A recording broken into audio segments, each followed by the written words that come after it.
It's because they're afraid, and they should be afraid. The chance of you getting beat up or stuck with a needle or robbed in the street is through the roof because police there aren't actually allowed to be police. So what happened to you, if you don't mind explaining? You were arrested for being assaulted? Is that a crime? Is it a crime in Portland to be assaulted? It's a crime in Portland to be a conservative, Tucker. I mean, as weird as that sounds, the video evidence and even the DA has come out and said because the DA refused to go through with the case, so they ended up dismissing all of the charges. The video very clearly shows me telling the person to back away as I'm walking down the sidewalk. And then the Antifa thugs, this stuff is coordinated, right? They come up with an umbrella to try to block other cameras. And as soon as when they do that, they're gonna commit some sort of act of violence. And that's exactly what they did this time. One of their thugs decided to swing on me and hit me in the face before breaking my camera and then throwing me in a hole. Was that person arrested? Absolutely not. Was I? We know the story now. What did they charge you with? Well, they charged me with disorderly conduct too, which is really weird considering the amount of screaming and vandalism and assaults on officers and explosions of fireworks and such that happened in the middle of the night in the streets out there. They break into cars. If you're not a member of Antifa and you try to drive down that street, they're going to hit your car. They're going to break your windows. There's plenty of videos of that happening. And none of that is apparently disorderly. They call what I did disorderly because it's what I'm doing is a threat to the order in their city, which is basically leftist authoritarianism.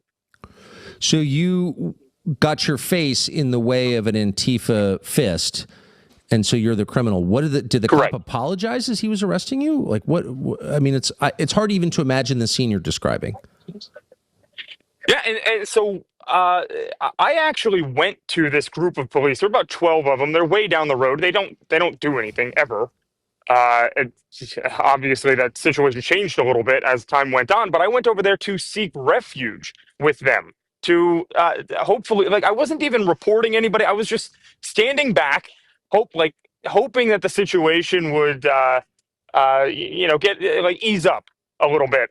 And I'm standing there joking with a bunch of them for 7 to 8 minutes or so. And then a sergeant rolls up on a bike and says, cuff him. And and they're like, that guy? This guy right here, cuff him? And he's like, yeah, cuff him. He's under arrest. And they had no idea why. They couldn't explain to me for over 45 minutes, Tucker, what my charges actually were.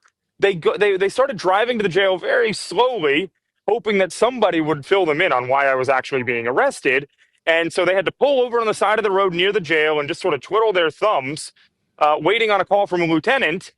And as soon as they got that call from the lieutenant, that lieutenant instructed the officer to get out of the vehicle, presumably so I couldn't hear what they were talking about on the phone. Something stinks over there. I mean, there were 3 people all night long in Portland that came through that jail. It's the only jail in Portland, and 3 people, including myself, ended up coming through there that night. It's moments like this that capture the feeling of powerlessness so many people sense when institutions stop doing their job. You can hear it in his voice, the disbelief that law and order has become conditional on ideology. Whether it's Portland or anywhere else, people expect the same basic fairness. Protect those who follow the law and punish those who don't. When that flips, trust erodes fast and communities start to look for leadership that restores accountability. It's wild. And there were riots underway. Oh, yeah. Yeah, that same night, my car was vandalized. There were fires in the street. They do that every single night. And nobody is ever arrested for that. It's so far from the America that you imagine when you think of America. I mean, this is kind of my point. So, for example, like a place, Palm Beach or Miami or Jacksonville, even Tampa, big cities in Florida, that's the opposite of what would happen. And so you wonder, how can Portland, Oregon share a flag with Miami, Florida? Yeah, it's a great